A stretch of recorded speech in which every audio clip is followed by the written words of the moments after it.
Hey guys what's up, this is CA Piyush Goyal. कैसे हैं आप सभी? I hope you all are doing really really fantastic fantastic. भाई last class में हमने अपना S A 500 that was audit evidence उसको कर दिया था कंप्लीट। एंड आज की वीडियो में हम एक नया एस स्टार्ट करेंगे दैट इज एस 610, जो कि है using the work of internal auditors. फिर वीडियो को स्टार्ट करने से पहले एक छोटी सी रिक्वेस्ट आप सभी से, चैनल को सब्सक्राइब कर देना, वीडियो को लाइक कर देना और प्लेलिस्ट के लिंक को शेयर कर देना उन सभी के साथ जिनका भी अटैम्प्ट आ रहा है, चाहे सितंबर में हो, चाहे Jan 26 में हो, चाहे उसके बाद एंड ऑनवर्ड्स हो। सबका साथ सबका विकास। आइए करते हैं आज का सेशन शुरू और देखते हैं एक नए ऐसे को, समझते हैं एक नए ऐसे को। That is S 610। बहुत ही प्यारा ऐसे है हमारे ये सिलेबस का। तो भी सबसे पहले हर वीडियो में मैं तुमको सबसे पहले टॉपिक का मतलब समझाता हूँ, ठीक है ना? आज भी वैसे ही करेंगे। जो using the work of internal auditors, ये तुम्हारे टॉपिक का नाम है, तुम्हारे ऐसे का नाम है। सबसे पहले तो अगर इसका मैं हिंदी ट्रांसलेट करूँ, इसको हिंदी में बिल्कुल सरल भाषा में इसको ट्रांसलेट करूँ, इसका मतलब क्या बैठता है भाई? Using the work of internal auditors. Sir internal auditor के काम को यूज़ करना, राइट?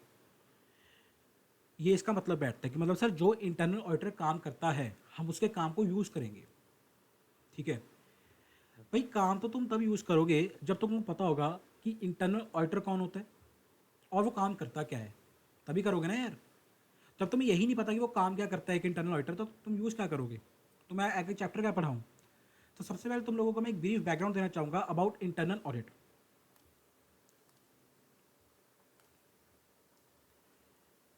तो यार देखो, इंटरनल ऑडिट होता क्या है। जिस तरह तुम्हें मैंने जब ये ऑडिट की सीरीज मैंने स्टार्ट की थी, जो लेक्चर 1 था अपना, बिल्कुल lecture 1, that was introduction to audit, ठीक है। जब मैंने तुम्हारे साथ बेसिकली बातचीत की थी कि ऑडिट होता क्या है, ठीक है। तो उसमें मैंने तुम्हें क्या समझाया था? सर ऑडिट करता क्या है, एक ऑडिटर करता क्या है? सर फाइनेंशियल स्टेटमेंट्स का ऑडिट करता है। फाइनेंशियल स्टेटमेंट्स माने तो P&L है, बैलेंस शीट है, नोट्स टू अकाउंट्स है, statement of changes in equity है, कैश फ्लो स्टेटमेंट है, ये सब क्या है? फाइनेंशियल स्टेटमेंट्स ही तो हैं। तो बेसिकली जो एक ऑडिटर होता है वो क्या करता है सर? वो फाइनेंशियल इन्फॉर्मेशन जो होती है किसी एंटिटी की, जो फाइनेंशियल स्टेटमेंट्स होती हैं प्राइमरली, उनको ऑडिट करता है, ठीक है। बट सर जो एक इंटरनल ऑडिटर होता है, वो आज बता रहा हूँ, इंटरनल ऑडिटर क्या करता है भाई? उसका जो काम होता है इंटरनल ऑडिटर का, वो फाइनेंशियल स्टेटमेंट्स के साथ नहीं होता। एक इंटरनल ऑडिटर का जो काम होता है भाई बहन, it is primarily related to, किससे रिलेट करता है भाई इनका काम? बिजनेस प्रोसेसेस से। सर एक इंटरनल ऑडिटर का जो काम होता है वो फाइनेंशियल स्टेटमेंट्स के साथ नहीं होता। वो फाइनेंशियल स्टेटमेंट्स का ऑडिट नहीं करता। फाइनेंशियल स्टेटमेंट्स का ऑडिट कौन करता है सर? फिर स्टैच्यूटरी ऑडिटर। जो फाइनेंशियल स्टेटमेंट्स का ऑडिट करता है भाई, वो कौन करता है? वो करता है एक स्टैच्यूटरी ऑडिटर, राइट। वो इंटरनल ऑडिटर नहीं करता। इंटरनल ऑडिट किस चीज़ का ऑडिट करता है सर? बिजनेस प्रोसेसेस का। मेरी बहन ध्यान से सुनना, इंटरनल ऑडिटर जो है वो किस चीज़ का ऑडिट करता है भाई? एक बिजनेस के प्रोसेसेस का। प्रोसेसेस बहुत सारे होते हैं, परचेज है, सेल्स है, ठीक है, पेरोल है, फिक्स्ड एसेट्स का प्रोसेस हो गया, ठीक है ना, इन्वेंट्री के लिए इन्वेंट्री हो गया अपना, स्टॉक जो होता है अपना, बहुत सारे प्रोसेसेस होते हैं, ठीक है। तो बेसिकली एक इंटरनल ऑडिटर का काम क्या होता है सर? इन प्रोसेसेस का ऑडिट करना, इन प्रोसेसेस का ए टू जी ऑडिट करना कि भाई ये प्रोसेस स्टार्ट कहाँ से हो रहा है। लाइक अगर मैं परचेज़ की एग्जांपल लूँ, ठीक है, इसको हम इंटरनल ऑडिट की लैंग्वेज में, अगर किसी को पता हो, थोड़ा डोमेन गाइडेंस के रिगार्डिंग उसको थोड़ी नॉलेज हो किसी बच्चे को कि आर्टिकलशिप में हम कौन कौन से डोमेन में आर्टिकलशिप कर सकते हैं, तो उसको पता होगा कि अगर इंटरनल ऑडिट में बेसिकली क्या हमारे वो होते हैं, कॉम्पोनेंट्स होते हैं। जो परचेज का कॉम्पोनेंट होता है हम उसको बोलते हैं P2P, that is procure to pay. Procure to pay मतलब प्रोक्योर करने से लेके, सामान परचेज करने से लेके, प्रोक्योर का मतलब क्या है? परचेज करना, ये तो हो गया भाई, प्रोक्योर कर रहे हैं सामान। प्रोक्योर करने से लेके पेमेंट तक, मतलब माल मेरी फैक्ट्री से, मैंने परचेज कैसे इनिशिएट किया, मैंने सामने वेंडर को कैसे कांटेक्ट किया, कैसे मेरा क्या सीन रहता है अगर मैंने कोई नया स्टॉक परचेज करना है, ठीक है ना, रॉ मटेरियल परचेज करना है, परचेज से लेके उस बंदे को पेमेंट करने तक जो पूरा पूरा प्रोसेस होता है उसको हम बोलते हैं P2P, that is procure to pay. Primarily जो होता है हमारा परचेज का प्रोसेस। तो इंटरनल ऑडिटर क्या करेगा भाई, इस पूरे के पूरे परचेज के प्रोसेस को ऑडिट करेगा। वो देखिएगा कि भाई अच्छा, अगर हमारा जो क्लाइंट है उसने परचेज करनी है तो वो परचेज स्टार्ट कैसे होती है, वो प्रोसेस स्टार्ट कैसे होता है। ठीक है ना, इट माइट बी कि हम सबसे पहले तो वेंडर को कॉन्टैक्ट करते हैं, उनसे कहते हैं कि हमें आप कोटेशन भेजो। ठीक है ना, जो कोटेशन सबसे सही लगेगी, जो हमें सबसे रीजनेबल लगेगी, इकोनॉमिकल लगेगी, उसको हम कॉन्टैक्ट करेंगे, अपना ऑर्डर देंगे, फिर पीओ बनेगा, फिर इनवॉइस बनेगा एंड सो ऑन। फिर हमारी फैक्ट्री गेट पे माल आएगा, फिर हमारे गेट पे एंट्री होगी रजिस्टर पे, फिर स्टॉक अपने गोडाउन में जाएगा एंड सो ऑन। तो ये क्या है भाई, सारा कुछ, ये सारा का सारा प्रोसेस क्या है, ये बिजनेस प्रोसेस ही तो है, तुम्हारे बिजनेस का परचेज का प्रोसेस ही तो है ये। और उसके बाद अच्छा, उसको पेमेंट कब करेंगे हम, पेमेंट करने के टाइम पे भी भाई कौन कौन सी लेवल पे अप्रूव होके जाती है पेमेंट। ठीक है ना, ऐसी थोड़ी कि अकाउंटेंट ने कहा पेमेंट कर दी, ऐसा नहीं होगा। तो समझ आया, बेसिकली एक इंटरनल ऑडिटर करता क्या है भाई, जो भी कैंटिटी के बिजनेस प्रोसेसेस होते हैं उनका ऑडिट करता है। अच्छा, ऑडिट में भी वो क्या करेगा, पहले इस प्रोसेस को, सारे के सारे प्रोसेस को समझेगा, ए टू जी पूरा का पूरा कंप्लीटली वॉक थ्रू करेगा, कैसे है क्या नहीं है। अच्छा, उसके बाद क्या करेगा, इस प्रोसेस में क्या क्या रिस्क हैं, क्या क्या रिस्क राइज होते हैं। ठीक है, कि ये प्रोसेस फॉलो नहीं होगा, उस रिस्क उन रिस्क को एनालाइज करेगा, समझेगा, उनकी अंडरस्टैंडिंग लेगा। फिर जो कंट्रोल्स हैं, इन रिस्क को मिटिगेट करने के लिए जो इंटरनल कंट्रोल्स लगाए हैं कंपनी ने, क्लाइंट ने, उन वो कंट्रोल्स कौन कौन से हैं उनकी अंडरस्टैंडिंग लेगा। तो बेसिकली एक इंटरनल ऑडिटर करता क्या है भाई, बिजनेस के प्रोसेसेस को कंप्लीटली 360 डिग्री व्यू के साथ समझता है, क्या रिस्क है उस प्रोसेस में, क्या कंट्रोल्स हैं उस प्रोसेस में, उस रिस्क को मिटिगेट करने के लिए क्या वो प्रोसेस है पूरा का पूरा and so on. I hope तुमको एक ब्रीफ अंडरस्टैंडिंग मिली होगी इंटरनल ऑडिट की। ठीक है ना, लाइक परचेज को हम P2P बोलते हैं, ऐसी जो सेल्स का प्रोसेस होता है उसको हम क्या बोल देते हैं, O2C बोल देते हैं इंटरनल ऑडिट की लैंग्वेज में। ऑर्डर टू कैश, इसका मतलब होगा ऑर्डर टू कैश, कि ऑर्डर लेने से, ऑर्डर हमारे रिसीव होने तक, ऑर्डर हमें रिसीव हो गया और वो कैश में कब कन्वर्ट होगा, हमें पैसा कब आएगा, पूरा पूरा प्रोसेस क्या है सेल्स का, वो O2C हो गया हमारा। आई होप तुम्हें बेसिकली समझ आया होगा कि एक इंटरनल ऑडिटर करता क्या है। ठीक है, अब चलते हैं भाई सीधा अपने एसए की तरफ। ठीक है, तो सर हमें समझ तो आ गया कि इंटरनल ऑडिटर का काम क्या होता है, हमें अच्छी तरह समझ आ गया कि वो करता है क्या है। वो बिजनेस का प्रोसेस को समझेगा, ए टू जी समझेगा, जो कंट्रोल्स हैं उसको टेस्ट करेगा, कंट्रोल इन्वायरमेंट को टेस्ट करेगा वो। ठीक है ना, तभी तो पता लग पाएगा ना उसको प्रोसेस ठीक से काम कर रहा है नहीं कर रहा। कंट्रोल की वर्किंग, कंट्रोल को वो समझेगा, इंटरनल कंट्रोल्स को, और जो रिस्क हैं उनको समझेगा कि क्या क्या रिस्क राइज हो रहे हैं इस प्रोसेस में। तो पूरा का पूरा 360 डिग्री व्यू वो टेस्ट करेगा, समझेगा, राइट। बट सर हमारे किस काम का, सर हम हैं स्टैट्यूटरी ऑडिटर्स, सर हमारे किस काम का सर, हम तो सर फाइनेंशियल स्टेटमेंट ऑडिट कर रहे हैं, हम इसका काम क्या यूज़ करेंगे, ये ऐसे बना ही क्यों, using the work of internal auditor. मेरे भाई ध्यान से, ध्यान से, ध्यान से, तुम्हारे फाइनेंशियल स्टेटमेंट्स में परचेज आ रही है भाई, लेट्स सपोज 500 करोड़ की, सेल्स आ रही है लेट्स सपोज तुम्हारे P&L में 800 करोड़ की। ठीक है, ठीक है ना। अब मैंने अगर जब तुम्हें चैप्टर 3 करवाया था, इसके जो लास्ट चैप्टर था अपना, chapter 3 risk assessment and internal control वाला, मैंने क्या समझाया था तुम लोगों को, भाई तुम रिस्क असेस कर रहे हो, तुम लोग क्या करोगे रिस्क को असेस करने के लिए, तुम लोग कंट्रोल टेस्टिंग करोगे, कंट्रोल टेस्टिंग करोगे, देखोगे कि यार परचेज के ऊपर क्या क्या रिस्क हैं, क्या क्या कंट्रोल्स हैं। ठीक है ना, परचेज की हमारे जो पूरा का पूरा परचेज का प्रोसेस है वो ठीक से काम करे। अगर कंट्रोल्स ठीक होंगे तो तुम्हें कंफर्ट मिलेगा कि यार हाँ, अगर 500 करोड़ की सेल कंपनी दिखा रही है तो यार 500 करोड़ ठीक होगा। क्यों, हमने कंट्रोल टेस्टिंग कर ली, कंपनी के कंट्रोल्स इतने सॉलिड हैं, इतने ज़्यादा रोबस्ट हैं कि यार कोई डमी परचेज बुक ही नहीं हो सकती, या कोई परचेज बुक होने से रह ही नहीं सकती। समझ आया। अरे लास्ट चैप्टर भी छोड़ो बॉस, लास्ट ऐसे जो हम करके आ रहे हैं, इसी चैप्टर 4 का लास्ट जो पहला ऐसे था, ऐसे 500 ऑडिट एविडेंस। ऑडिट एविडेंस में तुम्हें मैंने क्या समझाया था कि सर हम मल्टीपल ऑडिट एविडेंसेस कैसे करते हैं। याद करो सफिशिएंट ऑडिट एविडेंस की बात, मैंने क्या बताया था, हम क्या टेस्ट करते हैं उसमें, रिलेटेड कंट्रोल्स आर इफेक्टिव। ये देखो भूल जाते हो तुम लोग एक तो, ये देखो, ये देखो, ये देखो, ये देखो, हम ऑडिट एविडेंस की जब ये कर रहे थे topic, sufficient appropriate audit evidence वाला, ये रहा नीचे, ये रहा, ये रहा। सर हम लोग सफिशिएंसी कैसे जज करते हैं, हम किस तरह सफिशिएंसी को पता करते हैं, 3 फैक्टर्स होते हैं, मेटिलिटी है, रिस्क ऑफ मटेरियल स्टेटमेंट है, साइज ऑफ द पॉपुलेशन है। ये दूसरे नंबर वाला वो देखो, risk of material statement.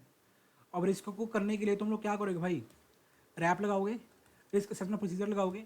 Rap में तुम लोग क्या करोगे, कंट्रोल टेस्टिंग करोगे सबसे पहले कि भाई अगर कंट्रोल ठीक है तो बिल्कुल सही होगा।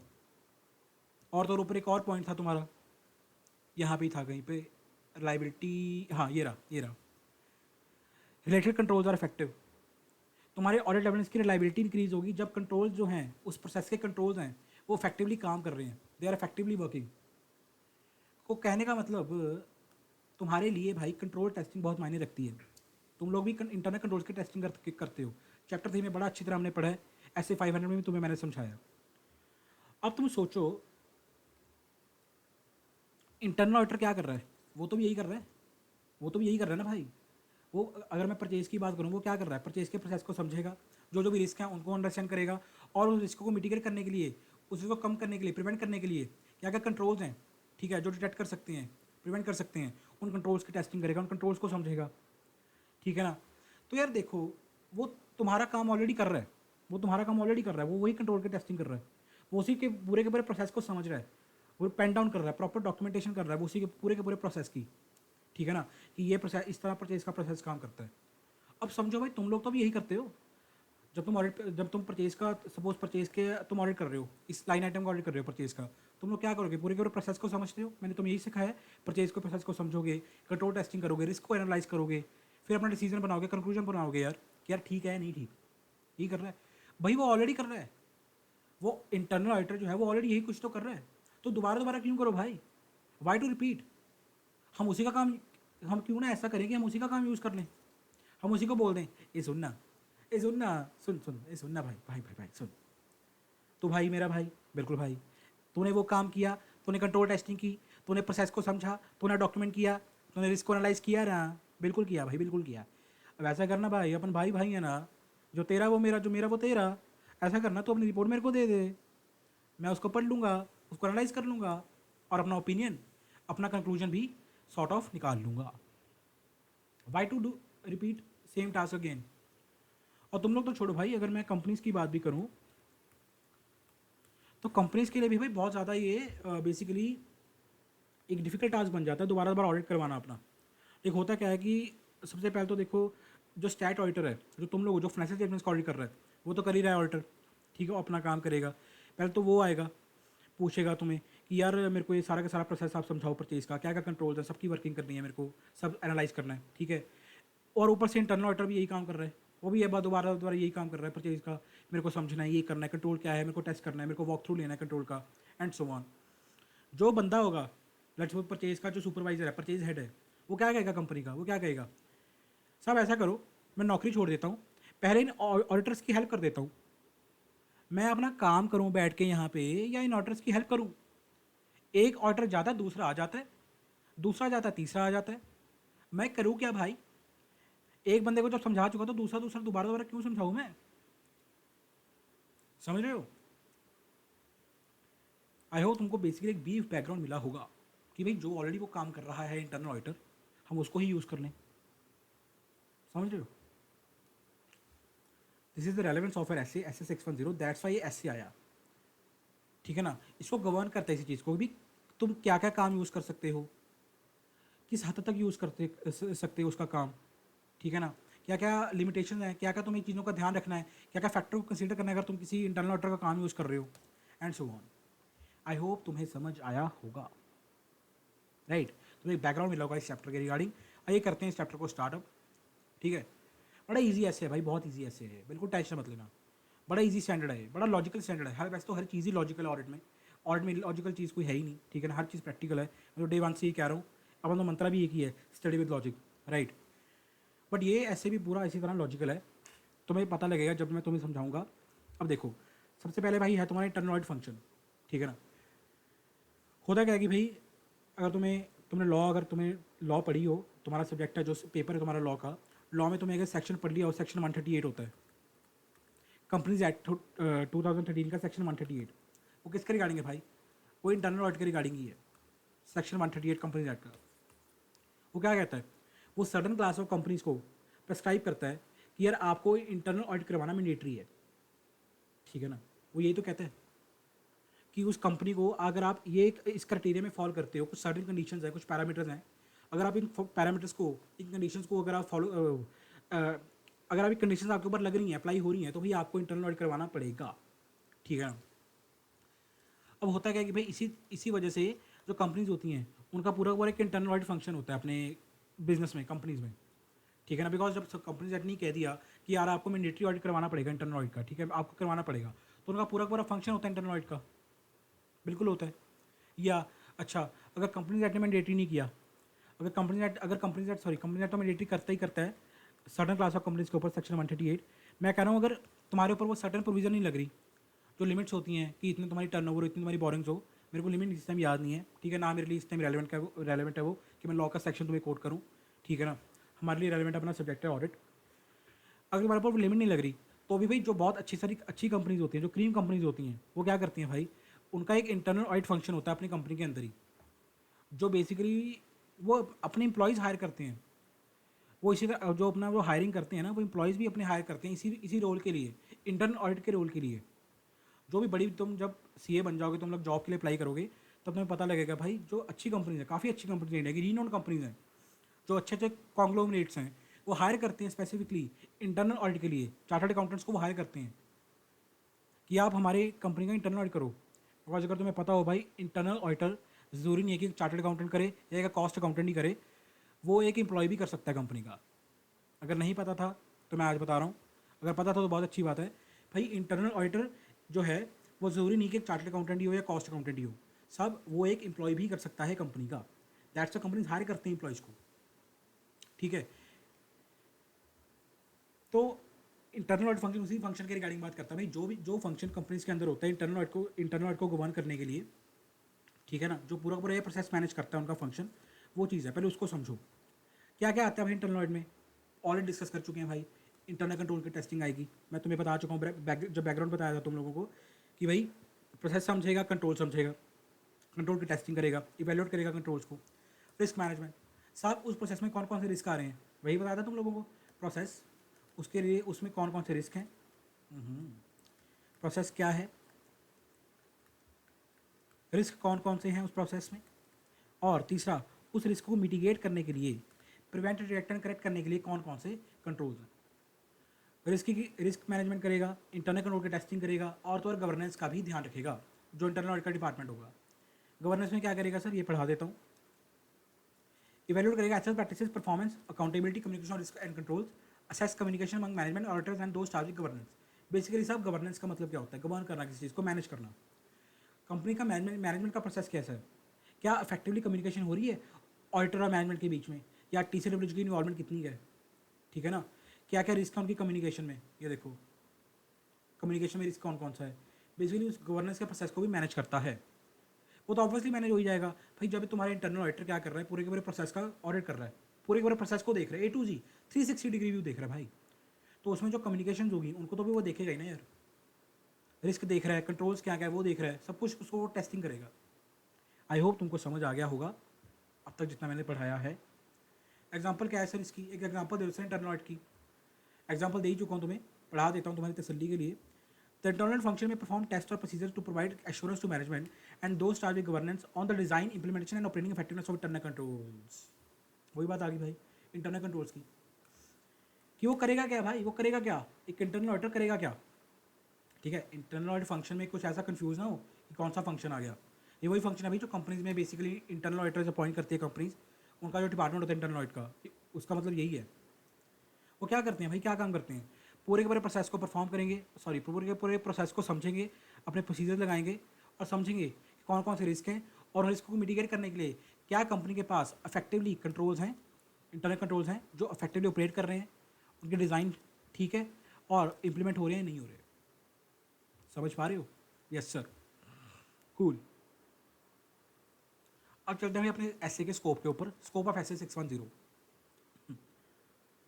और तुम्हें समझ आ गया भी इंटरनल ऑडिटर काम क्या करता है, और तुम्हारे लिए उसका काम क्या इस तरह का रेलेवेंट है, तुम लाइक बेसिकली उसका काम किस तरह यूज़ कर सकते हो, वो तुम्हें समझ आ गया, ठीक है ना। तो भी ऐसे 610 तुम्हें कहता है कि यार तुम इंटरनल ऑडिटर का काम, या तुम कह सकते हो इंटरनल ऑडिटर को दो तरीके से यूज़ कर सकते हो। तो कहता है दो तरीके वो बताता है। पहला तरीका, या तो तुम उसका काम यूज़ कर लो using the work of internal auditor, जैसे तुम्हें को मैंने बताया कि वो ऑलरेडी कंट्रोल टेस्टिंग कर रहा है, वो ऑलरेडी प्रोसेस को समझ रहा है, वो डॉक्यूमेंट कर रहा है, अपनी रिपोर्ट बनाएगा वो, ठीक है, इंटरनल ऑडिट की रिपोर्ट बनाएगा। तुम उसकी जो रिपोर्ट है, तुम उससे उसकी रिपोर्ट ही मांग लो, उसको कह दो ये सुनना भाई, जो तेरा वो मेरा, जो मेरा वो तेरा, अपनी रिपोर्ट दे देना, मैं क्यों दोबारा दोबारा टेस्ट करूँगा कंट्रोल्स को, तूने अच्छी तरह इंटरनल कंट्रोल को टेस्ट किया है, तो मेरे को बता देना यार क्या क्या फ्लॉज थे इंटरनल कंट्रोल्स में, क्या प्रोसेस अच्छी तरह काम कर रहा है नहीं कर रहा, राइट? ठीक है ना? या तो तुम उसका काम ही यूज़ कर लो, उसकी जो रिपोर्ट है उसको यूज़ कर लो, या फिर उसकी हेल्प ले लो, डायरेक्ट असिस्टेंस ले लो। मतलब वो इंटरनल ऑडिटर, वो देखो अपना अपना इंटरनल ऑडिट कर रहा है, वो इंटरनल ऑडिट कर रहा है, जो इंटरनल ऑडिटर है वो अपना इंटरनल ऑडिट कर रहा है, ठीक है ना? तुम उसको कह दो कि यार ऐसा कर भाई, तू तो ऑडिट कर ही रहा है ना, तू ऑलरेडी परचेज के कंट्रोल टेस्ट कर रहा है, तू ऑलरेडी जो पेरोल का प्रोसेस है उसको अच्छी तरह टेस्टिंग कर रहा है, कंट्रोल्स क्या है, क्या रिस्क हैं, ठीक है ना? तो ऐसा कर यार, हम दोनों ना बेसिकली थोड़ा वो कर लेते हैं, कोलैब कर लेते हैं। मैं तेरे को बता दूंगा कि यार तू थोड़े प्रोसीजर मेरे भी हाथ पे परफॉर्म कर लियो, बार बार मैं क्या करूँगा, तू ऑलरेडी कर तो रहा है, तू मेरी हेल्प कर दे थोड़ी सी। तो ऐसा कर भाई, मैं तुझे डायरेक्ट कर दूंगा, तुझे मैं डायरेक्शन दे दूंगा कि ये प्रोसीजर परफॉर्म कर ले मेरे बिहाफ पे, मैं सुपरवाइज कर लूँगा और तेरा काम बाद में रिव्यू कर लूँगा। तो मेरे लिए काम कर दे बेसिकली, अगर मैं सिंपल भाषा में कहूँ, डायरेक्ट असिस्टेंस का मतलब तुम्हारा हो गया, तो मेरे लिए काम कर दे भाई। तो ऑलरेडी काम कर रहा है तो 2-4 प्रोसीजर ऐसा कर मेरे भी परफॉर्म कर दे, वो मैं तुम्हें बता दूंगा, मैं तुझे डायरेक्ट कर दूंगा और तेरा काम सुपरवाइज भी कर दूंगा। मेरे लिए काम कर दे तो थोड़ा सा, भाई भाई है ना, भाई भाई है यार, बड़ा भाई हूँ यार तो छोटा भाई है, थोड़ा सा तो यार बनता है ना भाई, ठीक है? तो तुम बेसिकली दो तरीके से उसके हेल्प ले सकते हो, या तो भाई उसका काम यूज़ कर लो जो ऑलरेडी वो काम कर चुका है, या उसे हेल्प ले लो, उसको बता दो कि ये सुन भाई ऐसे काम करना है, ऐसे काम कर, ठीक है? आई होप तुम्हें समझ आ गया होगा। नोट को बाद में डिस्कस करेंगे, अभी समझ नहीं आएगा तुम लोगों को। उसके बाद क्या है भाई, ways in which external auditor may make use of function for the purpose of audit, already हम डिस्कस कर चुके हैं भाई, मैं ऑलरेडी तुमको देखो बता चुका हूँ, पहले ही बता चुका हूँ, ठीक है ना? कि तुम किस किस तरीके से, किन किन वेज से तुम उसका काम यूज़ कर सकते हो सब। या तो उसका डायरेक्ट असिस्टेंस ले लो, उसको बता दो कि ऐसे काम कर भाई, तेरे को मैं डायरेक्ट करूँगा कि ऐसे ऐसे काम करना है, या उसका ऑलरेडी जो काम वो कर चुका उसकी ऑडिट रिपोर्ट ले लो, उसका जो ऑलरेडी वर्क हो चुका उसको यूज़ कर लो, या उससे रिस्क असेसमेंट कर लो। सीधी सी बात है भाई, जब इंटरनल ऑडिटर अपने पूरे के पूरे प्रोसेस को समझेगा, राइट, वो ऑडिट कर रहा है उस प्रोसेस का, वो क्या करेगा, वही तो बता के तुम आया हूँ मैं, तुमको बता के वही तो आया हूँ भाई मैं। वो रिस्क असेसमेंट करेगा, वो कंट्रोल्स को देखेगा कि कौन कौन से कंट्रोल्स हैं इन प्लेस जो मिटिगेट करते हैं रिस्क को, एंड सो ऑन। समझ पा रहे हो? I hope yes. Next, objectives of the external auditor with the entity has an internal audit function. भाई तुम्हें पता लगा कि उस एंटिटी में इंटरनल ऑडिट का फंक्शन है, माने तो इंटरनल ऑडिट का डिपार्टमेंट है, या उस एंटिटी के ऊपर इंटरनल ऑडिट एप्लीकेबल है। या तो वो एंटिटी क्या कर रही है, अपनी इंप्लॉयज से ऑडिट करवा रही है, या उन्होंने कोई एक्सटर्नल ऑडिटर हायर की है, लाइक सपोज होता है क्या कि भाई लेट्स सपोज आईटीसी है, आईटीसी को सब जानते हैं। आईटीसी में है क्या भाई, अगर तुम देखोगे तो आईटीसी इज़ अ कंपनी जो कि अपने एम्प्लॉयज़ हायर करती है, वो सीएस हायर करती है, rather I would say ITC chartered accountants को हायर करती है भाई अपने इंटरनल ऑडिट डिपार्टमेंट के लिए। मैं आइए बोलूँगा, बार बार इंटरनल को आइए बोलूँगा, ठीक है?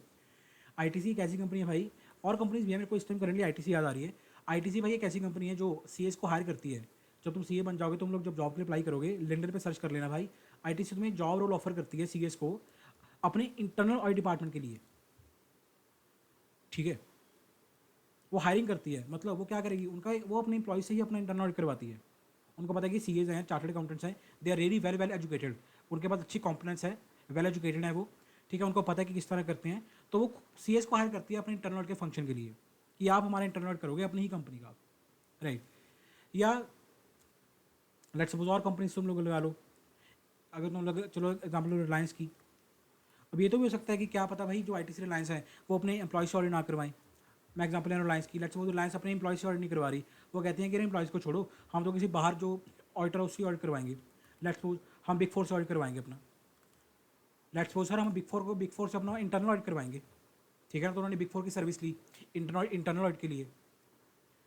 कहने का मतलब भाई, अगर तुम्हें पता है कि तुम्हारा जो क्लाइंट है, जो तुम्हारा क्लाइंट है, ठीक है ना, तुम बेसिकली क्या हो भाई, तुम स्टैट्यूटरी ऑडिटर हो, तुम अपने आप को एज्यूम करो तुम लोग स्टैट्यूटरी ऑडिटर हो, तुम फाइनेंशियल स्टेटमेंट्स को ऑडिट कर रहे हो, राइट? जब तुम्हें पता लगा कि यार उस हमारे जो क्लाइंट है उसके ऊपर इंटरनल ऑडिट भी एप्लीकेबल है, तो तुम्हारा काम क्या होना चाहिए भाई? वो बात की बात नहीं है कि इंप्लॉयज़ ही करते हैं या कोई एक्सटर्नल ऑडिटर उनका ऑडिट करता है इंटरनल ऑडिट का, जैसे बिग फोर हो गई या टॉप 10 सीए फर्म्स होगी, कोई भी और सीए फर्म हो गई, राइट? तुम्हारा ऑब्जेक्टिव होना चाहिए भाई, सबसे पहले तुम्हारा ऑब्जेक्टिव क्या होना चाहिए भाई, determine whether the work of internal function और direct existence from internal auditor can be used and if so in which areas and which extend and having made that determination. Sir सबसे पहले तो ये decide करो कि क्या यार हम उस इंटरनल ऑडिटर का, उस आईए का हम काम यूज़ कर सकते हैं। अच्छा, काम यूज़ कर सकते हैं तो मेरे को ये बताओ पहले कि काम यूज़ करें उसका जो ऑलरेडी वर्क वो परफॉर्म कर चुका, ठीक है, या उससे डायरेक्ट असिस्टेंस ले लें, उसके हेल्प ले लें। वही देखो 2 पॉइंट है, या तो उसका काम यूज़ कर लो, यूजिंग द वर्क कर लो, या उससे हेल्प ले लो, डायरेक्ट असिस्टेंस ले लो। यही 2 पॉइंट्स है जो हम पढ़ के आ रहे हैं। देखो ये 2 पॉइंट्स लिखे पड़े हैं। अच्छा, तो हमने डिसाइड कर लिया कि हाँ यार वो बंदा हमारे बहुत काम का होगा, हम उसका काम यूज़ कर सकते हैं। अच्छा, किन एरिया में यूज़ करोगे, इन विच एरियाज, क्या एरिया, किस एरिया में काम यूज़ करोगे, किस हद तक करोगे, वट एक्सटेंट तक करोगे, उसको अच्छी तरह पहले समझो। ये तुम्हारा काम, तुम्हारा पर्पस होना चाहिए। सर मेरी बात ध्यान से सुन मेरी बहन, स्मार्ट वर्क, स्मार्ट वर्क कर, स्मार्ट वर्क। जब तेरे को पता है कि इंटरनल ऑडिटर प्रोसेस का ऑडिट कर रहा है, कंट्रोल्स का ऑडिट कर रहा है, टेस्टिंग कर रहा है वो, तो क्यों तू दोबारा कर रही है? Why you want to do again? क्यों कर रही है रे? आराम से तू बैठना बस। तो उसकी उसके हेल्प ले ले, उसकी रिपोर्ट यूज़ कर ले, ठीक है, उसको एनालाइज करो। अच्छा, इफ़ यूजिंग द वर्क, अगर तुमने डिसाइड करें कि हाँ हम उसका यूज़ करेंगे, हम उसका काम यूज़ करेंगे, ठीक है, तो देख लेना भाई कि उसका काम तुम्हारे लिए कितना रेलिवेंट है, तुम्हारे लिए एडिक्वेट है या नहीं है, ठीक है। मतलब होता क्या है कि जिस एरिया का तुम लाइक सपोज तुम सेल्स का प्रोसेस का, सेल्स के प्रोसेस का ऑडिट करना चाहते हो तुम लोग, ठीक है, क्या पता वो सेल्स का ऑडिट ही नहीं कर रहा, तुम्हारा इंटरनल ऑडिटर, तुम्हारा इंटरनल ऑडिटर सेल्स का ऑडिट ही नहीं कर रहा, वो सिर्फ परचेज का ऑडिट कर रहा है, ठीक, जो पॉइंट हुआ है, ठीक है। तो तुम्हारे किस काम का भाई, right. If using internal auditor to provide direct assistance to अप्रूवली डायरेक्ट, ठीक है भाई। अगर तुमने सोचा कि यार हम उसका काम यूज़ नहीं करेंगे, हम उसे हेल्प लेंगे, we will direct assistance, we will seek direct assistance, तो भाई उसको अच्छी तरह तुमने समझा देना कि भाई देख, उसको डायरेक्ट कर देना, सुपरवाइज कर देना, रिव्यू करना उसका वर्क कि भाई देख ऐसा कर, हम दोनों भाई भाई हैं, मैं तेरी हेल्प ले रहा हूँ, तू मेरे यहाँ पे ये प्रोसीजर परफॉर्म करियो, ये ध्यान से देखियो, ये चीज़ मेरे को चेक करके बताइयो, उसकी हेल्प ले लो, उसको बता दो, उसको समझा दो भाई, ताकि वो तुम्हारे भी यहाँ पे काम कर ले। बड़ा इजी काम है भाई, बहुत इजी है ये। देखो अब तक इतना कुछ भी, सब कुछ रिपीट हुआ है भाई, सब कुछ रिपीट हुआ है। ये देखो वही बातें हैं, वर्क है, डायरेक्ट रेजिस्टेंस है, वही बातें यहाँ रिपीट हो गई, ठीक है ना, वही बातें यहाँ पे थी, वर्क है, डायरेक्ट रेजिस्टेंस है। क्या करता है इंटरनल ऑडिटर? कंट्रोल टेस्टिंग करता है, रिस्क मैनेजमेंट करता है, गवर्नेंस करता है, जो तुम्हें ऑलरेडी मैं ब्रीफ बैकग्राउंड में बता के आया हूँ। यहाँ पे देखो फिर वही आ गया रिस्क असेसमेंट, बड़ा ही रेपिटेटिव नेचर का ऐसे है भाई, बहुत सही ऐसे है ये। नेक्स्ट क्या है sir? Evaluating internal audit function, very important topic. अभी देखो ऐसा तो नहीं है कि यार हमें पता लगा कि इंटरनल ऑडिटर है कंपनी का, वो इंटरनल ऑडिट कर रहा है और हम खुश हो गए, हम उसका काम यूज़ करने लग गए, ठीक है, कल ही उसको चाय पे बुला लिया, hey coffee with internal auditor, coffee with Karan, no no no no no, coffee with internal auditor, कल उसको भाई कॉफ़ी पे बुला लिया बातचीत करने के लिए। नहीं, ऐसा नहीं है सर। सबसे पहले तो भाई जब तुम कह रहे हो कि इंटरनल ऑडिट का काम मैं यूज़ करूँगा, ठीक है, उसका काम यूज़ करने का मतलब क्या है? लाइक हम कह रहे हैं कि हम इंटरनल ऑडिटर की रिपोर्ट यूज़ करेंगे, इसका मतलब क्या है? सर उसने सेल्स के प्रोसेस का ऑडिट किया, कंट्रोल्स का ऑडिट किया, सब कुछ टेस्ट किया, उसने मेरी रिपोर्ट इशू कर दी, तुम उस रिपोर्ट को यूज़ करोगे, इसका मतलब क्या है? तुम उस रिपोर्ट को एज एन एई यूज़ कर रहे हो। एई माने तो ऑडिट एविडेंस, ये मतलब हुआ ना, यही तो मतलब हुआ। एस ए 500 में हम अच्छी तरह पढ़ के आ रहे हैं सर, हम करते क्या हैं, हम क्या करते हैं, हम ऑडिट एविडेंस गैदर करते हैं, जिसके बेस पे हम कंक्लूजन बनाएंगे और उसके बेस पे हम क्या करेंगे, अपना ओपिनियन फॉर्म करेंगे, राइट। जब तुम्हें पता लगा कि यार कंट्रोल्स की पूरी की कंट्रोल टेस्टिंग बिल्कुल सही है, कंट्रोल्स अच्छी तरह काम कर रहे हैं, there are controls which are in place, जो प्रिवेंट कर पा रहे हैं, डिटेक्ट कर पा रहे हैं, करेक्ट भी कर पा रहे हैं मटीरियल मिसस्टेटमेंट्स को, ठीक है, जो रिस्क को मिटिगेट कर पा रहे हैं, जो डिज़ाइन भी ठीक तरह से है और इम्प्लीमेंटेड भी ठीक तरह से है, दे आर ऑपरेटिंग इफेक्टिवली, तो भाई तुम्हारे लिए वो एक तरह का ऑडिट एविडेंस ही तो है। तुम्हें एक कंफर्ट आ जाएगा उसके ऊपर कि यार कंट्रोल ठीक काम कर रहे हैं भाई, सब कुछ ठीक है, जान दे जान दे जान दे जान दे जान दे जान दे। अब तुम सोचो भाई, तुम्हारा ऑडिट एविडेंस, तुम इसको ऑडिट एविडेंस की इंटरनल ऑडिटर के काम को, उसकी रिपोर्ट को, या अगर तुम उससे हेल्प भी ले रहे हो तो उसके ऊपर तुम इतना भरोसा कर रहे हो, तुम उसको ऑडिट एविडेंस की तरह यूज़ करोगे उसकी वर्किंग को, ठीक है ना। अब ऑडिट एविडेंस के ऊपर तुम अपना कंक्लूजन फॉर्म कर दोगे, कंक्लूजन के ऊपर तुम्हारा ओपिनियन बेस्ड है, और ओपिनियन ही तो तुम्हारे पूरे के पूरे ऑडिट का, जो हम इतना कुछ पढ़ रहे हैं, रिस्क असेसमेंट करो, फर्दर ऑडिट प्रोसीजर लगाओ, टेस्ट ऑफ डिटेल करो, वाउचिंग करो, बैलेंस टेस्टिंग करो, एजर्शन टेस्ट करो, सर उसका क्रक्स क्या है? सर क्या उसका क्रक्स क्या है? उसका क्रक्स है भाई ओपिनियन। पूरे के पूरे ऑडिट का सारी यही है भाई, ओपिनियन फॉर्म करना। इतना घमासान कर क्यों रहे हैं? एक ओपिनियन फॉर्म करने के लिए, एक जेन्युइन ओपिनियन फॉर्म करने के लिए जो वाकई ही है। तो सर ऐसे थोड़ी है कि आपको पता लगा इंटरनल का फंक्शन है कंपनी में, ठीक है ना, आपने उससे मीटिंग फिक्स कर ली, चल भाई अपनी रिपोर्ट दे दे। नो, आप उसको पहले क्या करोगे भाई, तुम उसके काम को as an audit evidence use कर रहे हो, कितनी बड़ी बात है। तुम सबसे पहले क्या करोगे, कुछ काम करोगे, क्या काम करोगे भाई, बहुत ही लॉजिकल, बहुत ही प्रैक्टिकल काम है। क्या करोगे, सबसे पहले तो भाई चेक करोगे ऑब्जेक्टिविटी, उसके ऑब्जेक्टिविटी को टेस्ट करोगे। ऑब्जेक्टिविटी माने तो कुल मिला के अगर मैं सिंपल एक वर्ड में कहूँ, इंडिपेंडेंस को।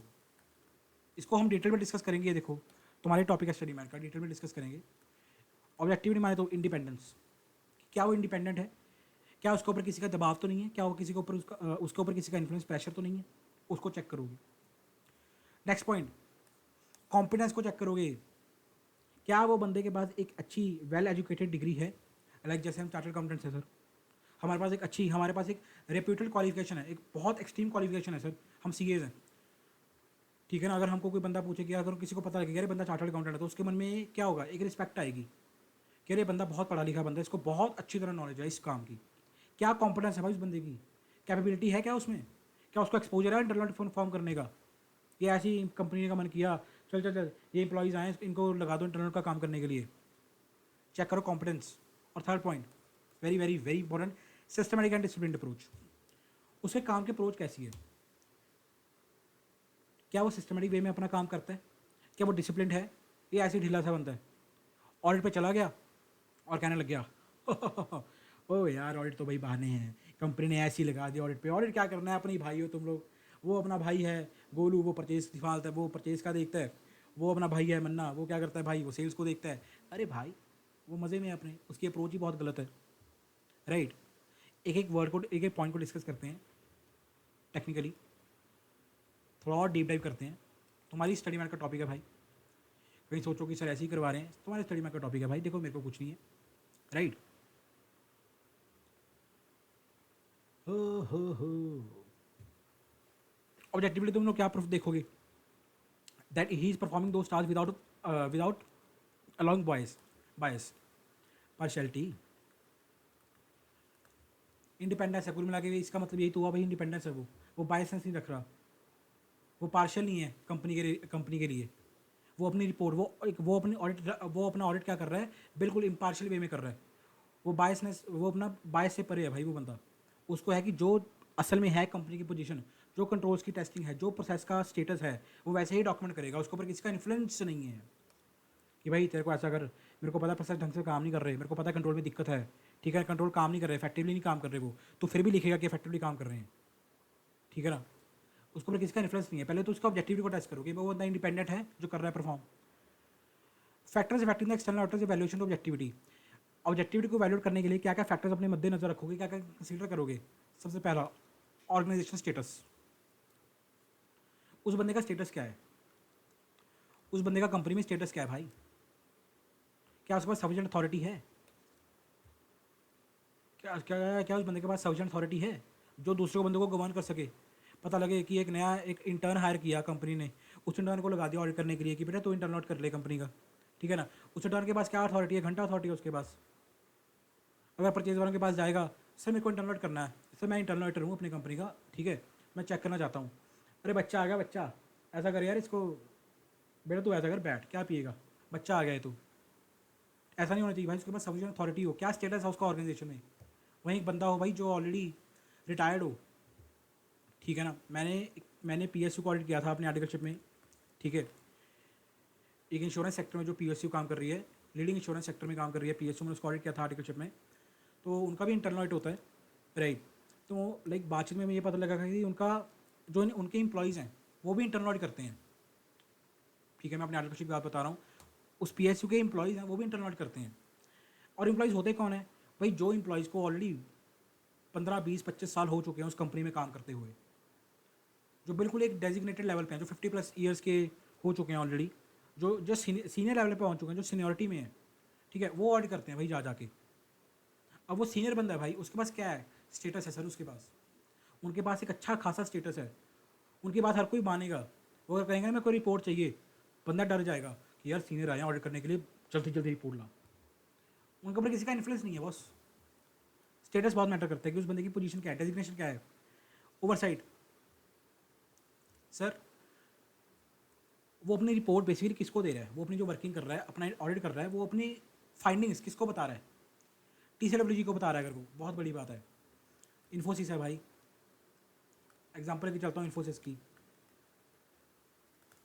ठीक है। इन्फोसिस के प्रमोटर कौन है?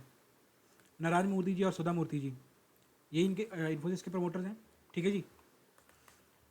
अब इन्होंने इंटरनल ऑडिटर अपॉइंट किया और उनको साफ कह दिया कि भाई इंटरनल ऑडिटर सुन ले मेरी बात, जो भी तेरी फाइंडिंग्स होंगी, जो भी तेरी रिपोर्ट होगी, तूने मैनेजमेंट को नहीं बतानी, तूने बोर्ड ऑफ डायरेक्टर्स को नहीं बतानी, तूने सीधा नारायण मूर्ति जी को आगे बतानी है या सुधा मूर्ति जी को आगे बतानी है। नारायण मूर्ति जी, सुधा मूर्ति जी कौन है? सर ये प्रमोटर्स हैं कंपनी के, ये वो बंदे हैं कंपनी के इन्फोसिस के रिगार्डिंग अगर मैं बात करूँ, जिन्होंने इन कंपनी को स्टार्ट किया, ये वजह से आज कंपनी यहाँ तक पहुँची है, जहाँ भी इन्फोसिस का लेवल है वो बहुत अच्छा लेवल है, वहाँ तक पहुँची है। ये कभी भी नहीं चाहेंगे कि हमारी कंपनी में कोई फ्रॉड हो, ये कभी भी नहीं चाहेंगे हमारी कंपनी में कोई घबला हो, कोई घोटाला हो, हमारी कंपनी गलत काम करे। नो, दे जेन्युइनली वांट कि हमारी कंपनी में जो काम है, जो ऑपरेशन हो रहे हैं, बेसिकली जो बिजनेस प्रोसेसेस हो रहे हैं, वो ढंग से काम करें। उसकी रिपोर्ट कहाँ पे जा रही है भाई? गवर्नेंस तक जा रही है, TCWG तक जा रही है। ये वही तो है, ये कौन है? यही तो है TCWG, दो चार्ज भी गवर्नेंस, सबसे हेड हैं, जो बिल्कुल बॉस हैं।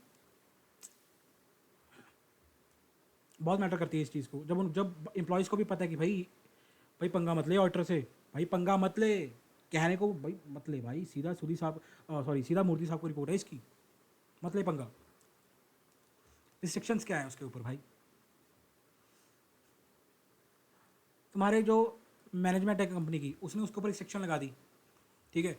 ओए ओए सुन ऑडिटर, वो ऑडिट करने आया तू पेरोल का, ओए चल ओए शुक्ला मिश्रा, ऐसा करो इसको थोड़े मोटे प्रोसेस चेक करवा दो, बाकी कोई चक्कर नहीं है। बट सर सारे प्रोसेस क्या करेगा चेक करके तू? हाँ, मैंने कह दिया ना, बात करवा दी मेरी अपने इस बॉस से, मैं कर लूँगा उसके बाद, अपने ही आड़ी है वो,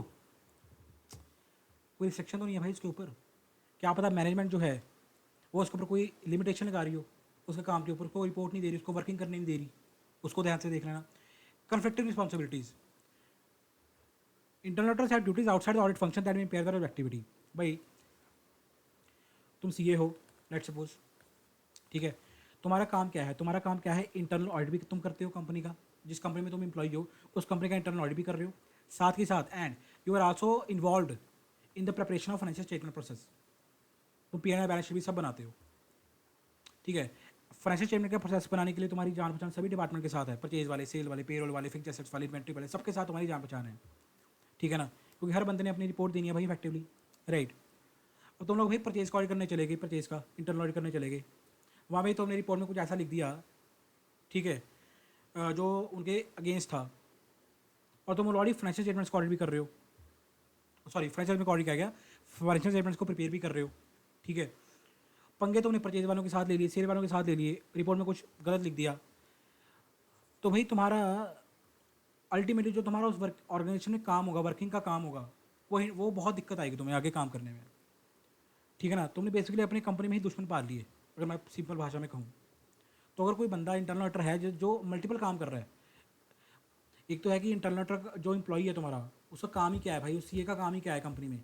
इंटरनल ऑडिटर करना, उसका काम ही ऑडिट करना अकेला, वो सबसे परे है भाई, उसको और कोई काम नहीं दिया गया। वो जैसे मर्जी चाहे अपनी रिपोर्ट लिख सकता है, वो फ्रीडम है उसके पास, इंडिपेंडेंस है, राइट। बट वो बाकी काम भी कर रहा है, तो भाई क्या बेचारा ऑडिट करेगा भाई? वो उसको डर पड़ जाएगा यार मेरी प्रमोशन ना रोक दें कहीं पे, मेरी प्रमोशन ना रोक दें यार अगर मैंने रिपोर्ट में कुछ गलत लिख दिया एंड ऑल। तो ये चीज़ बहुत मैटर करती है। आई होप तुमको समझ आ गया होगा, इजी पॉइंट है यार।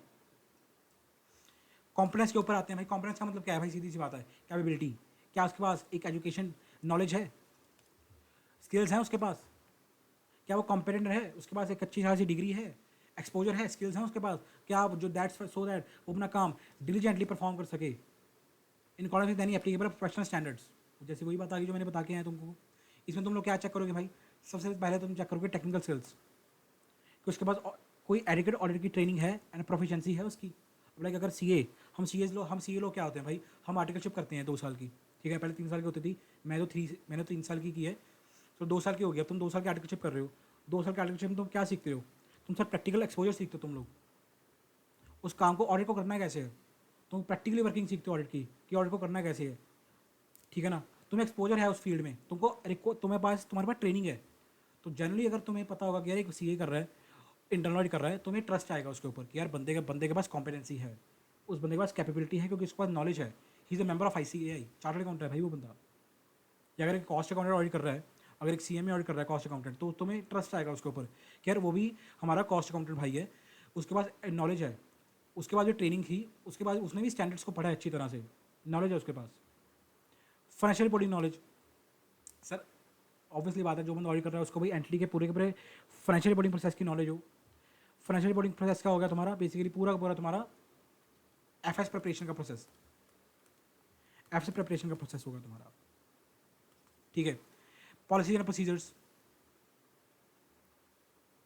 क्या उस कंपनी में पॉलिसीज़ हैं पूरे के पूरे, क्या है रिक्रूटमेंट की साइकिल है जब हायर करते हैं वो बंदा, ठीक है। लाइक ऐसा है कि अगर एक कंपनी इंटरनल ऑडिटर की हायरिंग कर रही है, इंटरनल ऑडिटर की हायरिंग कर रही है, तो उनका हायरिंग का सिस्टम क्या है, कितने राउंड्स होते हैं इंटरव्यू के, क्या वो किस उनकी मिनिमम रिक्वायरमेंट्स होती हैं कि भाई इस बंदे ने सीए की हो या कॉस्ट अकाउंटेंट हो, बंदा इतने उसने पढ़ाई की हो, यहाँ से उसने आर्टिकलशिप की हो, ठीक है, बिग 4 से आर्टिकलशिप की हो या टॉप 10 से आर्टिकलशिप की हो, ठीक है। और जब वो बंदा हायर कर लिया तो उसके बाद भी भाई ऐसा नहीं कि उसको डे 1 पे उसको फ्लोर पे उतार दिया, ग्राउंड पे उतार दिया, चल भाई ऑडिट करने लग जा। उसकी ट्रेनिंग करते हो या नहीं करते, उसको सिखाते हो पहले कि माना आप नॉलेजेबल पर्सन हो बट हमारे ऑर्गेनाइजेशन में इसी तरह ऑडिट करना है, क्या प्रोसीजर है। जब पता होगा तुम्हें अच्छी तरह पॉलिसीज एंड प्रोसीजर बने पड़े हैं, बंदे को ट्रेनिंग दी जाती है, रिक्वायर्ड अच्छे स्किल सेट वाले बंदे हायर करते हैं, तुम्हारा ट्रस्ट जेन्युइनली एनहांस होगा। एडिक्वेट रिसोर्सिंग, भाई उस बंदे के पास क्या रिसोर्सेज हैं। अगर वो बंदा तुमसे कुछ मांगता है कि साहब मेरे को थोड़ा टाइम दे दो, मेरे को एक हफ्ता और दे दो, ये ऐसा करो सब काम बहुत ज़्यादा है, मेरे को 2 बंदे और दे दो, मेरे से अकेले हो नहीं रहा, क्या उसके पास अप्रोप्रिएट रिसोर्सेज हैं एंटिटी के साइज और ऑपरेशन के हिसाब से। अब तुमको पता है कि यार बंदा एक ही बंदा ऑडिट कर रहा है, सेल्स का भी परचेज़ का भी, ठीक है। तुमको पता है इतना बड़ा सेल्स का ऑपरेशन है, इतना बड़ा परचेज़ का ऑपरेशन है, एक बंदा कहाँ से इतना ढंग से ऑडिट कर लेगा, ठीक है ना, पॉसिबिलिटी नहीं है भाई, इतनी बड़ी कंपनी है। और जब एक बंदे के ऊपर दबाव आएगा, सेल्स परचेज सारे के सारे प्रोसेस को ऑडिट करना है, ठीक है ना, तो ऑब्वियसली भाई क्वालिटी डिक्रीज होगी। जब प्रेशर पड़ता है ना भाई बंदे के ऊपर, मैं तुम सही बता रहा हूँ, प्रेशर जब बंदे के ऊपर पड़ता है तो जो क्वालिटी है वो डिक्रीज होनी होनी है। इन्वर्सली रिलेटेड है ये दोनों, प्रेशर इंक्रीज क्वालिटी डिक्रीज। उसका सीनियर कह रहा है ए भाई मेरे को कल तक रिपोर्ट चाहिए, मेरे को किसी के अंदर कल तक रिपोर्ट चाहिए, बंदा कहेगा ठीक है यार, मैंने कल तक रिपोर्ट ना दी मेरी प्रमोशन रोक देंगे, मेरे को डांट पड़ेगी, कैसे तैसे रिपोर्ट करके दे, मेरे को क्या फ़र्क पड़ रहा है, समझ गए। ऑब्जेक्टिविटी एंड कॉम्पिटेंस में भी viewed as a continuum, continuum का मतलब क्या है भाई, इंटरडिपेंडेंट, मतलब इन दो टर्म्स को तुम साथ साथ पढ़ो, ऑब्जेक्टिविटी और कॉम्पिटेंस को दोनों को साथ लेके चलो। मतलब सर सिंपल सी बात है, ये देखो यहीं से ही पढ़ा देता हूँ तुम्हें, समझाऊंगा भी वही चीज़ पढ़ाऊंगा पहले, ये देखो देखो strong objectivity cannot make up for low competence and high competence cannot set of for objectivity. Sir वो बंदा इंडिपेंडेंट है, उसके ऊपर किसी का दबाव नहीं है, वो बंदा इंडिपेंडेंट है, वो बंदा अपना पार्शियलिटी नहीं करता, वो ढंग से अपना ऑडिट कर रहा है, बट उसके पास कॉम्पिटेंस नहीं है, उसके पास स्किल सेट नहीं है, जो हम पढ़ के आए पॉइंट्स, ना स्किल सेट है, ना टेक्निकल स्किल्स है, ना फाइनेंशियल रिपोर्टिंग की नॉलेज है, ना एडिक्वेट रिसोर्सेज है उसके पास, ना ट्रेनिंग है उसके पास दी गई, वो ढंग से ऑडिट कर ही नहीं सकता। मानव ऑब्जेक्टिव है पर उसको यही नहीं पता सर ऑडिट करना कैसे है।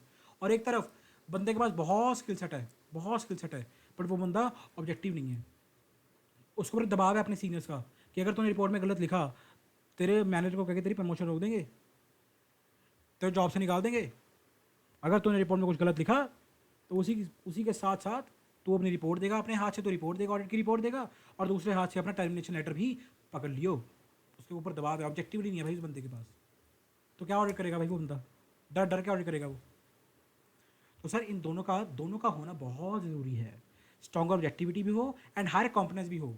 जब ऑब्जेक्टिविटी भी स्ट्रॉन्ग है और कॉम्पिटेंस भी लेवल की है, हाई लेवल की है, तो सर इंटरनल ऑडिट का जो वर्क है उसके ऊपर आप रिलाई कर सकते हो एक्सटेंसिवली।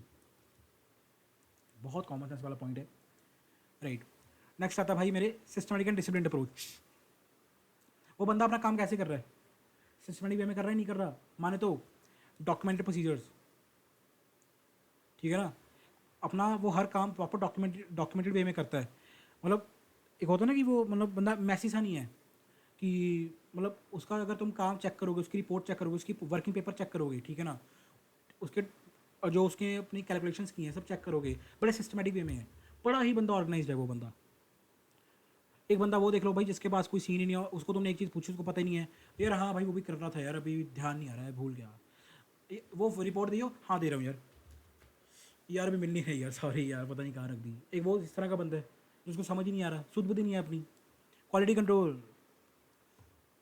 कंट्रोल प्रोसीजर्स हैं तुम्हारे इंटरनल ऑडिट फंक्शन में, लाइक इस तरह की पॉलिसीज़ हैं जो तुम्हारे इंटरनल ऑडिट फंक्शन को की क्वालिटी को एनहांस करती हैं।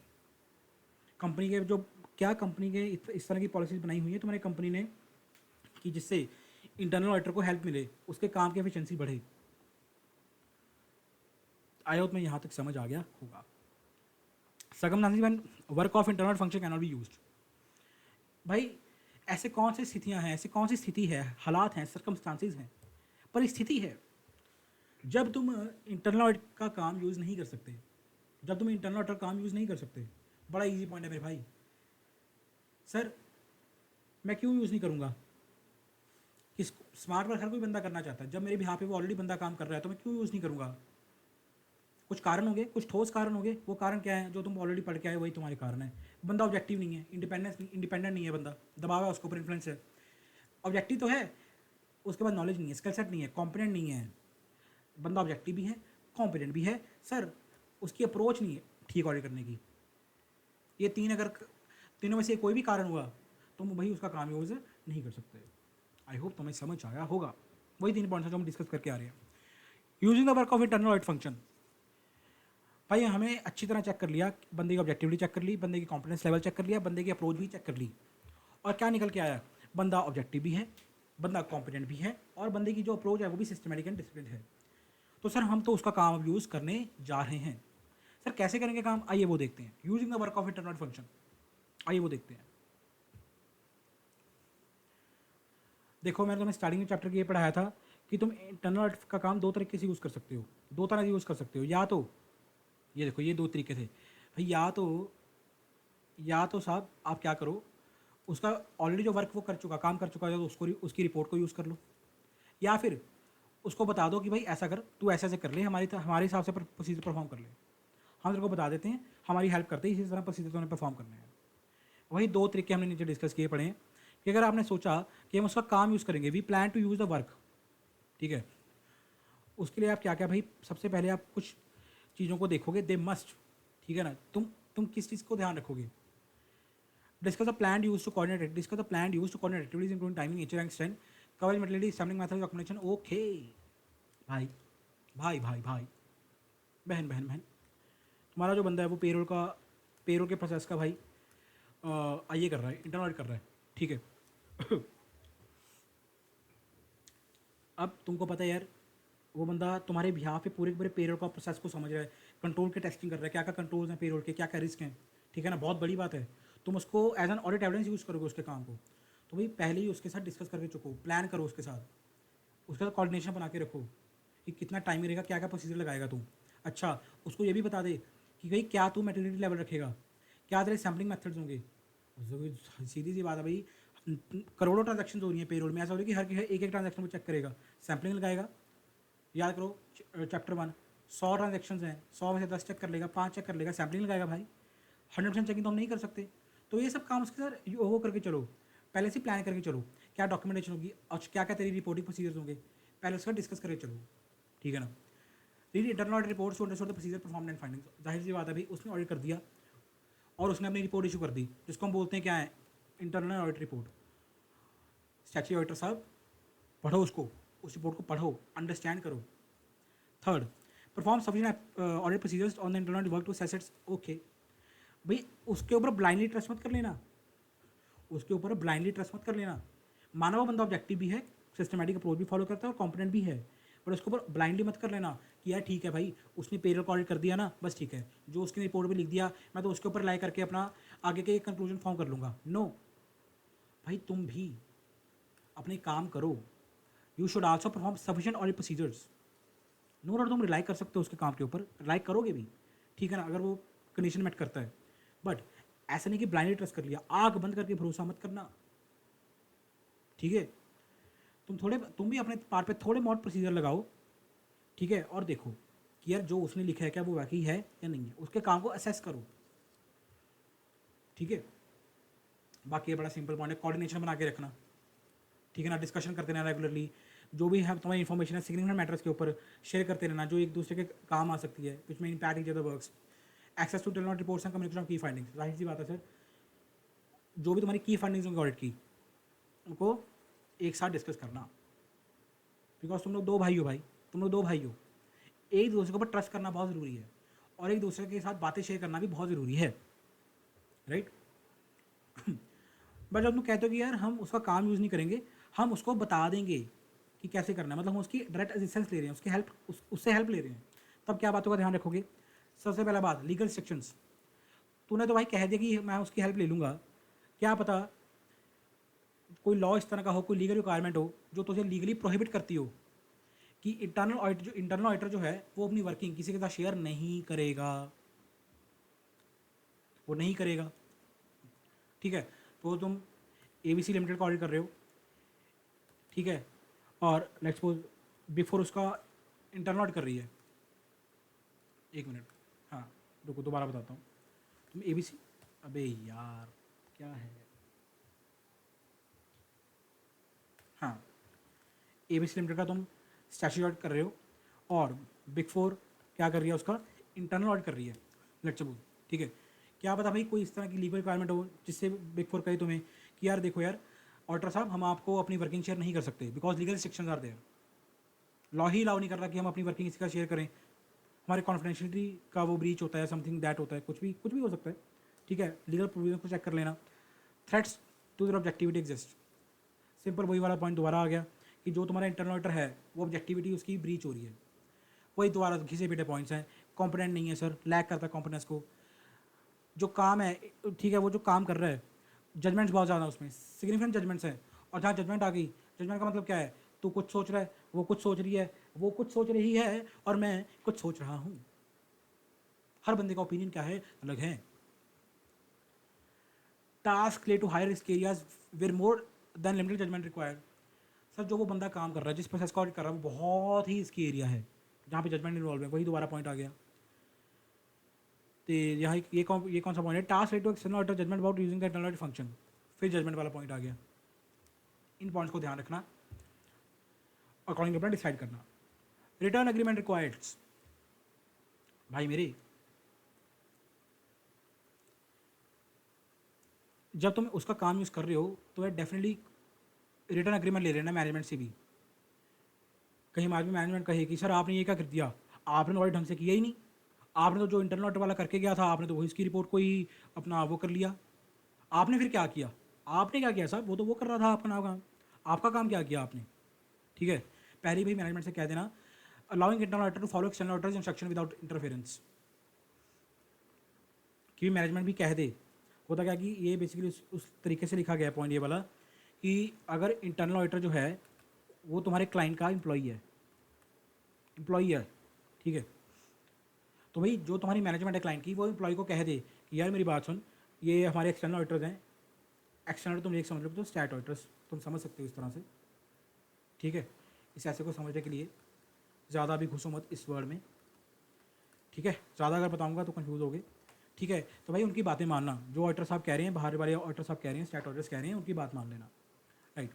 एक्सटर्नल ऑडिट का मतलब होता है वैसे बेसिकली कुछ नहीं है कि थर्ड पार्टी से ऑडिट करवाना, लाइक अगर तुम अपने एम्प्लॉय से ऑडिट करवा रहे हो तो वो तुम्हारा एक्सटर्नल ऑडिट नहीं हुआ, वो तुम्हारा इंटरनल ऑडिट ही हो गया कि हमारी कंपनी का इंटरनल कोई बंदा ही ऑडिट कर रहा है।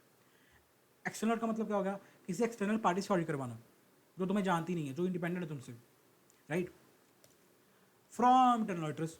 सर मैनेजमेंट ने तो कह दिया कि हाँ कोई दिक्कत नहीं है, भाई उस बंदे से भी पूछ ले, उससे भी पूछ ले, ये देखो ये बात आ गई मेरी कॉन्फिडेंशियलिटी वाली, कि कल को अगर मैं तेरे से रिपोर्ट मांगूँ तेरी, यार मेरे को अपनी रिपोर्ट दे देना, हमारी बात हुई थी ना, तू भाई मैं भाई, जो तेरा वो मेरा, जो मेरा वो तेरा, कल को कहे चल हट, मेरा जो तेरा जब मेरा तेरा, क्या कर रहे रे, कॉन्फिडेंशियलिटी है भाई मेरी, मैं तेरे साथ अपनी रिपोर्ट शेयर नहीं कर सकता, पहले भाई सारा कुछ रिटर्न में कर लो, राइट। नेक्स्ट क्या है sir, circumstances in which the external auditor shall plan to use less of the work of internal audit function and perform more of the work directly। Sir कौन से ऐसे हालात होंगे, कौन सी स्थितियाँ होंगी, कौन सी ऐसी परिस्थितियाँ होंगी, कौन से सर्कमस्टांसेस होंगे जिसमें एक्सटर्नल ऑडिटर क्या करे, उस इंटरनल ऑडिटर का काम कम यूज़ करे, use less of the work of internal auditor function, और खुद ज़्यादा काम करे कि भाई ऐसा कर, भाई मेरे उसका काम है तो यूज़ कर, थोड़ा बहुत करना है कर ले, बस ज़्यादा मत करो। तो खुद ही अपना काम परफॉर्म कर। You should perform more of the work directly. वो कौन कौन से सर्कमस्टांसिस है मेरे भाई, आइए वो देखते हैं, डिस्कस करते हैं उन सर्कमस्टांसिस को। व्हेन, कब करेगा ऐसा? Just a minute.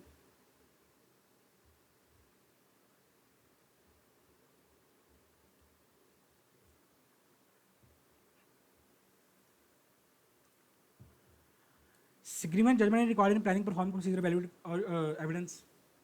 जजमेंट है भाई, हर चीज़ में जजमेंट आ रही है यार। जैसे ऊपर हम पॉइंट डिस्कस करके आ रहे हैं कि ज़्यादा जजमेंट है, वो कुछ सोच रहा है, वो तू कुछ सोच रहा है, तो यार इससे अच्छा तो खुद ही परफॉर्म कर ले, ठीक है ना, बिकॉज हर बंदे का ओपिनियन अलग होगा इसमें। हाई रिस्क ऑफ डिटेल में statement is there specially for significant risk. वही बात आ गई, जो रिस्क ऑफ डिटेल में स्टेटमेंट है बहुत ज़्यादा है, इसकी वजह से भाई तो खुद ही परफॉर्म कर ले। ऑब्जेक्टिविटी नहीं है, कॉम्पिटेंस नहीं है, ये तो हमारे ऑलवेज वाले पॉइंट्स हैं। बंदा ऑब्जेक्टिव नहीं है, इंडिपेंडेंट नहीं है, बंदा पार्शियल है, या बंदा कॉम्पिटेंट ही नहीं है। सर एग्जांपल कैसी हैं जहां उसका काम यूज़ कर सकते हैं? Example of the work of internal function that can be use by external auditor include the following. हम क्या क्या यूज़ कर सकते हैं उसका काम? बहुत कुछ यूज़ कर सकते हो।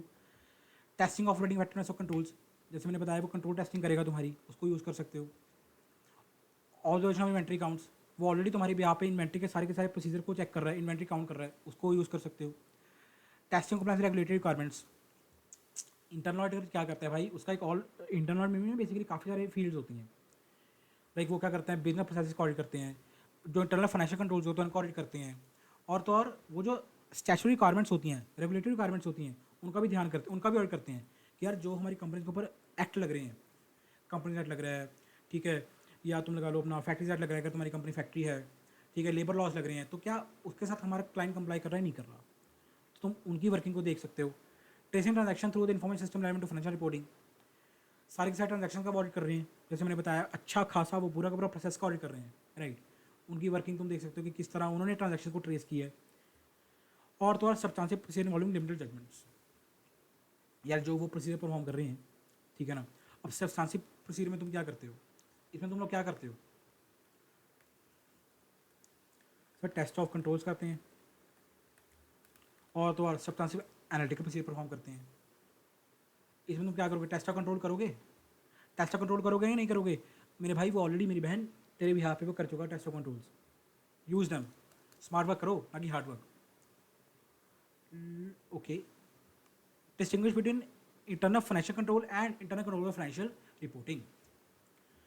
इंटरनल फाइनेंशियल कंट्रोल हमें पढ़ा था लास्ट चैप्टर में, चैप्टर 3 में। क्या होता है सर? वो 4-5 ऑब्जेक्टिव्स थे। क्या ऑब्जेक्टिव थे भाई? वो ये वाले ऑब्जेक्टिव से देखो, रिलायबिलिटी ऑफ फाइनेंशियल रिपोर्टिंग हो, इफेक्टिव एंड ऑपरेशन हो, compliance with applicable laws and regulations भी हो, एसेट्स की सेफगार्डिंग हो, and prevention and reduction of frauds हो। तो मतलब जो इन 5 ऑब्जेक्टिव्स को फुलफिल करने के लिए हम कंट्रोल लगाते हैं, वो हमारे क्या हो गए? इंटरनल फाइनेंशियल कंट्रोल्स हो गए। But internal control of financial reporting, देखो नाम से क्लियर हो रहा है, internal control over financial reporting, मतलब वो इंटरनल कंट्रोल जो सिर्फ और सिर्फ फाइनेंशियल रिपोर्टिंग के ऊपर है, कि जो हमारा फाइनेंशियल रिपोर्टिंग का प्रोसेस है अकेला, ठीक है, वो बिल्कुल ठीक से हो। उसके उसके लिए हम जो कंट्रोल्स लगाते हैं वो होते हैं हमारे internal control of financial reporting. देखो वही लिखा है हमारा। On the other hand, these are the required where auditors are required to express an opinion on the effectiveness of an entry's internal control of financial reporting. Such opinion is in addition to distinct from the opinion expressed by the auditor on financial statements. Basically तुम्हारे internal financial controls क्या हो गए? ये जो 5 objectives को fulfil करते हैं, जैसे मैंने बताया, ये हम लास्ट क्लास में डिस्कस, लास्ट चैप्टर में डिस्कस कर चुके हैं, चैप्टर 3 में, बिकॉज उसमें टॉपिक था। वेयर ये क्या हो गया हमारे ICFR क्या हो गया? Internal control over financial reporting क्या हो गया? ICFR। सर जो हमारे फाइनेंशियल रिपोर्टिंग के ऊपर कंट्रोल्स है। और थर्ड पॉइंट क्या कह रहे हैं सर? जो IFC है, इंटरनल फाइनेंशियल कंट्रोल है, that is a wider term. भाई वाइडर टर्म क्यों है वो? क्यों वाइडर टर्म है? सिंपल बात है भाई, लॉजिकली कॉमन सेंस है यार। IFC में भाई मेरे 5 ऑब्जेक्टिव हैं तेरे, ये 5 ऑब्जेक्टिव आते हैं। उसमें रिलायबिलिटी ऑफ फाइनेंशियल रिपोर्टिंग तो आता ही आता है, उसके साथ साथ लॉज एंड रेगुलेशन का कंप्लायंस हो, एसेट्स की सेफगार्डिंग हो, रिडक्शन प्रिवेंशन ऑफ फ्रॉड्स हो, एफिशिएंसी ऑफ ऑपरेशंस हो, ये 4 भी आते हैं। बट अगर ICFR की बात करें, that is internal control over financial reporting, इसमें सिर्फ और सिर्फ भाई फाइनेंशियल रिपोर्टिंग ही आता है। That's why ICFR narrow term है, और वो ऊपर वाली तुम्हारी क्या है? वाइडर टर्म है। आई होप तुम्हें यहाँ समझ आ गया होगा। लास्ट तुम्हारा क्या है? External auditor responsibility for the audit. भाई ये ऑलरेडी मैं डिस्कस कर चुका हूँ एक तुम्हें पढ़ाते हुए पॉइंट में। क्या है ये कि यार देखो, नो डाउट तुम लोग इंटरनल ऑडिटर का काम यूज़ कर रहे हो, जो एक्सटर्नल ऑडिटर है वो उसको हमने इजाज़त दे दी कि तो यार उसका काम यूज़ कर ले, इंटरनल ऑडिटर का, उसकी रिपोर्ट उसकी वर्किंग कर ले या उसके काम करवा ले, डायरेक्टर लाइसेंस ले ले, कुछ भी कर ले, राइट।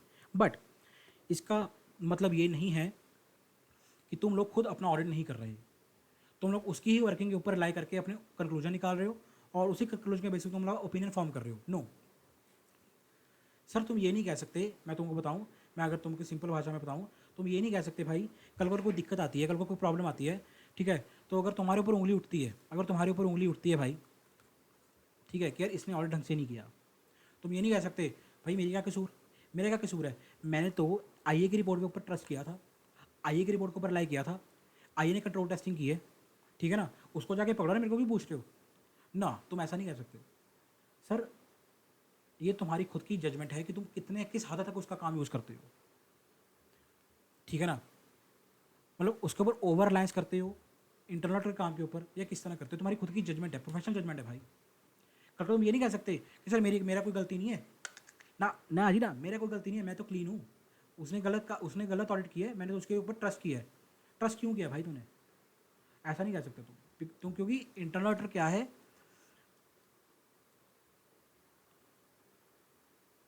वो अपना अलग बंदा है, जो इंटरनल ऑडिटर है तुम्हारा वो अलग बंदा है भाई, तुम अलग बंदे हो, ठीक है, वो अपने हिसाब से काम कर रहा है, राइट।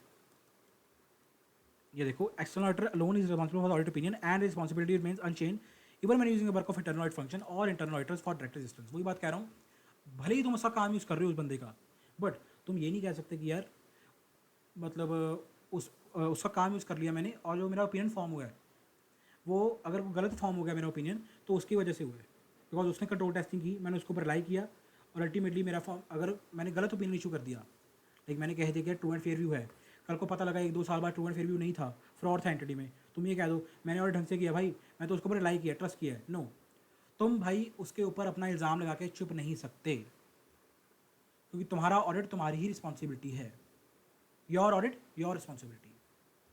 ये तुम्हारा इस टॉपिक की बात करता है, आई होप तुम्हें समझ आ गया होगा। एक नोट मैंने ऊपर छोड़ा था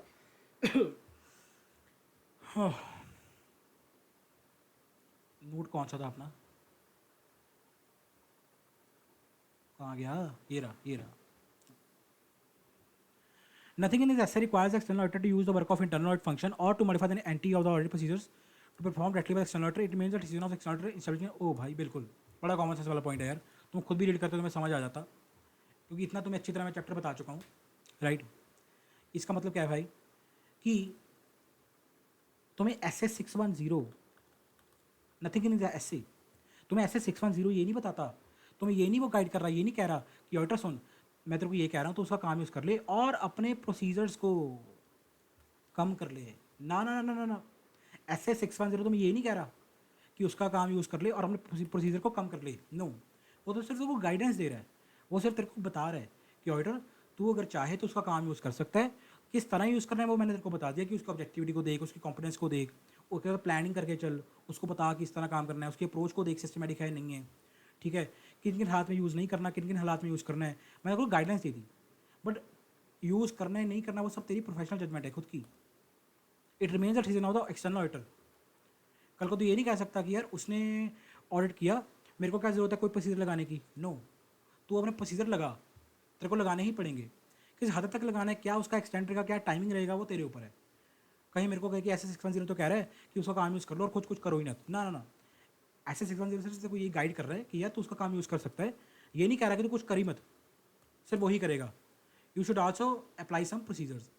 तो मैंने वो पॉइंट पढ़ाया था ना कि तुम उसके काम को असेस करोगे, you should also perform some audit procedures, मैंने नीचे कुछ एक वर्ड पॉइंट में पढ़ाया था, उसकी असेस करोगे उसके काम को, sort of you can say that point, उससे रिलेट करता है ये वाला पॉइंट। आई होप तुमको समझ आ गया होगा, ठीक है भाई, यही तुम्हारा ऐसे था 610 using a work of internal auditor, छोटा सा ऐसे था, मैंने तुम्हें पहले ही बताया था, एक ही वीडियो में हमारा खत्म हो गया, ठीक है भाई, मिलते हैं नेक्स्ट वीडियो में, तब तक के लिए यार #learn with CAPUs #study with logic, bye bye.